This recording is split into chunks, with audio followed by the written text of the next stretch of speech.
नमस्कार दोस्तों, ये video editorial compilation for mains का पार्ट है। आप प्लेलिस्ट में जाके एडिटोरियल की वीडियोस पेपर वाइज और टॉपिक वाइज देख सकते हो। और अगर आप दिसंबर 2019 के बाद की वीडियोस को देखना चाहते हो तो वीडियो के नीचे मौजूद ज्वाइन बटन की सहायता से आप मेंबरशिप को ज्वाइन कर सकते हो। चलिए डिस्कशन स्टार्ट करते हैं। आप जीएस पेपर 2 के इस टॉपिक से आर्टिकल को रिलेट कर सकते हो। देखो, दिल्ली में एक बार फिर से आम आदमी पार्टी की सरकार बनी तो चर्चा हो रही है कि दिल्ली सरकार का जो एजुकेशन मॉडल था, इस मॉडल को दिल्ली के लोगों के द्वारा पसंद किया गया और अब दिल्ली की सरकार अपने इस एजुकेशन मॉडल को सेकंड स्टेज पर लेके जाएगी। है क्या दिल्ली सरकार का ये मॉडल जो चर्चा में है? देखो, दिल्ली सरकार का ये जो एजुकेशन मॉडल है, इसमें 5 कंपोनेंट्स इंपॉर्टेंट हैं। एक एक करके उन 5 कंपोनेंट्स पर हम चर्चा करेंगे। और ख़ास बात ये है, दिल्ली सरकार ने अपने बजट का 25% जो है वो एजुकेशन पे खर्च किया। और कोई भी राज्य सरकार इतना ज़्यादा पैसा खर्च नहीं करती एजुकेशन पर। तो 5 कंपोनेंट्स हमें डिस्कस करने हैं जिन पर फोकस किया दिल्ली सरकार ने एजुकेशन के क्षेत्र में। सबसे पहला कंपोनेंट है ट्रांसफॉर्मेशन ऑफ स्कूल इंफ्रास्ट्रक्चर। देखो, अगर स्कूल टूटा फूटा है, बिल्डिंग अच्छी नहीं है, तो टीचर का भी मन नहीं करता पढ़ाने का, स्टूडेंट्स में जोश जो है वो भी कम हो जाता है। तो दिल्ली सरकार ने स्कूल के इंफ्रास्ट्रक्चर पर काफ़ी फोकस किया। स्कूल्स को रिनोवेट करवाया गया, फर्नीचर नया लगवाया गया, बहुत सारे स्कूल्स को नया फर्नीचर मिला, स्मार्ट बोर्ड्स मिले, स्टाफ रूम्स को रिनोवेट करवाया गया, auditoriums, laboratories, libraries, sports facilities, इन सब चीज़ों पर फोकस किया गया दिल्ली सरकार के द्वारा। और दिल्ली के स्कूल्स को एक नई लाइफ दी गई दिल्ली सरकार के द्वारा। इसके बाद दूसरे कंपोनेंट की बात करते हैं। दूसरे कंपोनेंट में देखो, दिल्ली सरकार ने प्रिंसिपल्स और टीचर्स की ट्रेनिंग पे काफ़ी ज़्यादा फोकस किया ताकि टीचर्स और प्रिंसिपल्स बेस्ट प्रैक्टिसेस से सीखें। दिल्ली सरकार ने मौका दिया कि टीचर्स और प्रिंसिपल्स जाएं कैम्ब्रिज यूनिवर्सिटी में, national institute of education Singapore में, IIM अहमदाबाद में, और हमारे देश में जहाँ पर भी एजुकेशन के अच्छे मॉडल्स हैं किसी भी क्षेत्र में, वहाँ से दिल्ली के टीचर्स और प्रिंसिपल्स सीखें और बेस्ट प्रैक्टिसेस को दिल्ली के स्कूल्स में अडोप्ट किया जाए। फोरम क्रिएट किया गया जहाँ पे दिल्ली के टीचर्स और प्रिंसिपल्स एक दूसरे से सीख सकते हैं। इसके अलावा और भी उनको काफ़ी सारे मौके दिए गए ताकि वो अपनी प्रोफेशनल ग्रोथ को अचीव कर सकें। टीचर्स को देखो, अच्छी ट्रेनिंग प्राप्त होगी तो वो अच्छा पढ़ाएंगे और बच्चों का जो रिजल्ट है वो भी अच्छा आएगा। इसके बाद तीसरा कंपोनेंट है engaging with community. School management committees जो होती हैं उनको रिकॉन्स्टिट्यूट किया गया दिल्ली सरकार के द्वारा। उनको एनुअल बजट दिया गया 5 से 7 लाख के बीच और आज़ादी दी गई स्कूल मैनेजमेंट कमेटीज़ को कि आप ये 5 से 7 लाख रुपए खर्च कर सकते हो किसी भी मटेरियल पर, किसी भी एक्टिविटी पर, बच्चों की डेवलपमेंट के लिए और स्कूल की डेवलपमेंट के लिए, जैसे छोटे समय के लिए टीचर्स को हायर करना। इसके अलावा रेगुलर डायलॉग स्टार्ट हुआ टीचर्स के बीच और पेरेंट्स के बीच। पहले से डेट बता दी जाती थी कि इस तारीख को पेरेंट्स टीचर मीट ऑर्गेनाइज होगी।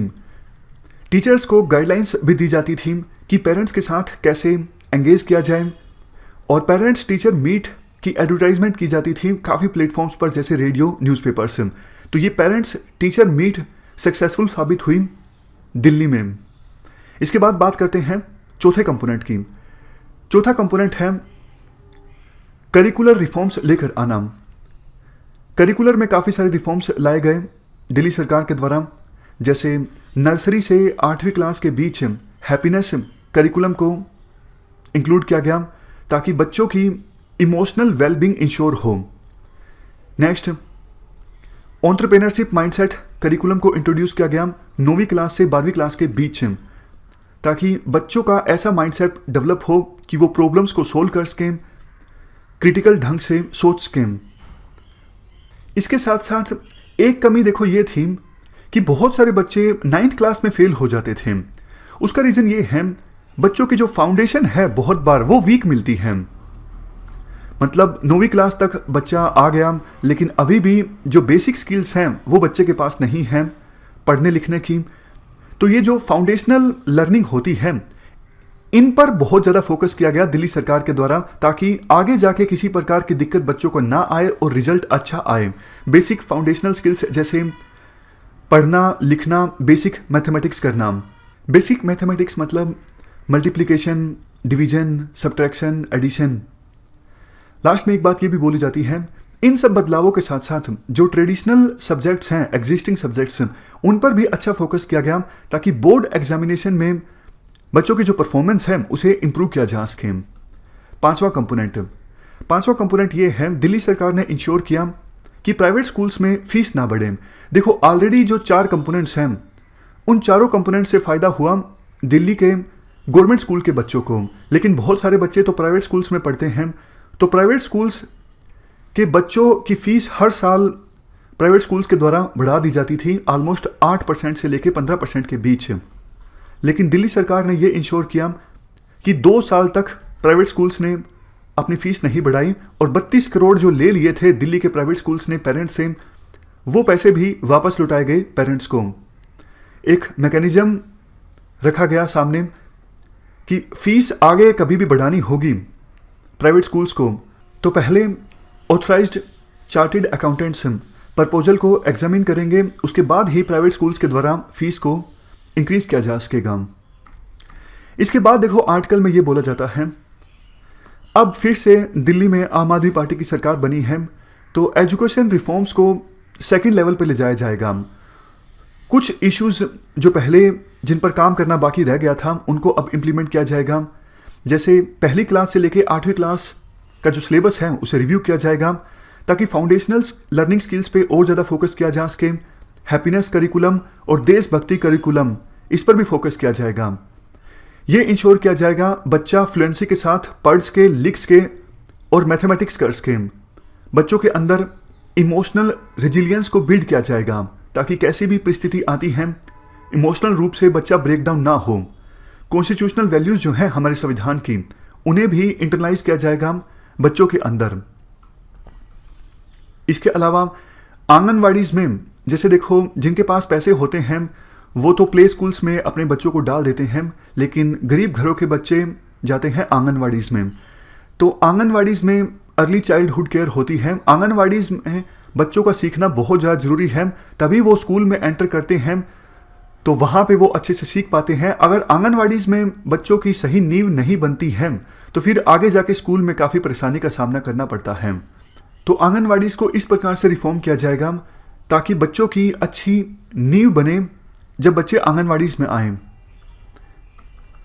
दूसरा रिफॉर्म अब ये लाया जाएगा, एक दिल्ली एजुकेशन बोर्ड की स्थापना की जाएगी जो कि लर्निंग को और क्रिटिकल थिंकिंग को एनकरेज करेगा बच्चों में, और बच्चों में ऐसा माइंडसेट तैयार करेगा कि वो प्रॉब्लम को सोल्व कर सकें, अपनी नॉलेज को इस्तेमाल कर सकें। 21वीं शताब्दी के जो चैलेंजेस हैं उन चैलेंजेस का सामना करने के लिए बच्चों को तैयार किया जाएगा। और जो स्टूडेंट्स दिल्ली के स्कूल्स से पास आउट हुए हैं अभी हाल ही में, उनके लिए प्रोग्राम्स चलाए जाएंगे जैसे इंग्लिश स्पीकिंग के, दूसरी सॉफ्ट स्किल्स, ताकि आगे जाके उनके पास ऐसी स्किल्स हों जो आज के समय में काफ़ी ज़्यादा इंपॉर्टेंट हैं एम्प्लॉयमेंट हासिल करने के लिए। तीसरा से स्पेशलाइज्ड स्कूल्स इस्टेब्लिश किए जाएंगे दिल्ली के सभी 29 जोन्स में, ताकि बच्चों का जो एप्टीट्यूड है या फिर टैलेंट है अलग अलग एरियाज़ में, साइंस एंड टेक्नोलॉजी में, लिटरेचर में, लैंग्वेज में, विजुअल एंड परफॉर्मिंग आर्ट में, स्पोर्ट्स में, बच्चे अपने इन क्षेत्रों में अपने एप्टीट्यूड को और अपने टैलेंट को नर्चर कर सकें। तो ये 3 रिफॉर्म्स अब दिल्ली की सरकार लेकर आएगी एजुकेशन के क्षेत्र में। ये हमने दिल्ली के एजुकेशन मॉडल को डिस्कस किया। इस डिस्कशन में फिलहाल इतना ही है। Thank you very much for discussion.